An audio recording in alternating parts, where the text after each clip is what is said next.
સુરેન્દ્રનગરના વાટાવંજ ગામમાં આમ આદમી પાર્ટીએ ખેડૂત મહાપંચાયતનું આયોજન કર્યું હતું, જેમાં દિલ્હીના પૂર્વ મુખ્યમંત્રી અરવિંદ કેજરીવાલ તેમજ પંજાબના મુખ્યમંત્રી ભગવંત માને ખેડૂતોના વિવિધ મુદ્દે સરकारने घेरी હતી।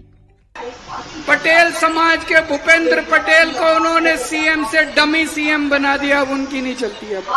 अब उनकी हर संघ सुपर सीएम बन गए।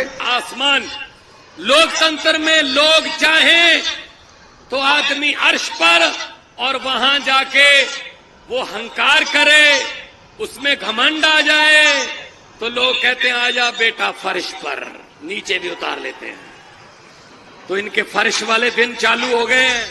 तो वળી વિસાવદરના ધારાસભ્ય ગોપાલ ઇટાલિયાએ વિસાવદરમાં મેળવેલી જીત બાબતે કહ્યું કે જ્યારથી વિસાવદર વિધાનસભાની ચૂંટણીની અંદર વિસાવદરના અમારા ક્રાંતિકારી ખેડૂતોએ ધડાધડ ઝાડુ દબાવ્યું અને આ લોકોના મોઢા કાણે આવ્યા હોય એવા કરી નાખ્યા અને ત્યારથી આ લોકો ઉશ્કેરાયેલા છે। વિસાવદર વિધાનસભાના ખેડૂતોએ ગુજરાતને બતાવ્યું કે ખેડૂતમાં કેવડી તાકાત છે। ઝાડા થઈ ગયા ભાજપ વાળાને વિસાવદર પછી, પણ આપણે ત્યાં ભાભલા કહી ગયા છે કે ઝાડા થઈ ગયા હોય તો ચડિયું બદલે મેળ ન પડે, દવા કરવી પડે। હજારોની સંખ્યામાં ખેડૂતો આ મહાપંચાયતમાં હાજર રહ્યા હતા। આ મહાપંચાયત બોટાદ માર્કેટિંગ યાર્ડની કરદા પ્રથા અને ખેડૂતો પરના અત્યાચાર વિરુદ્ધ યોજાઈ રહી હતી।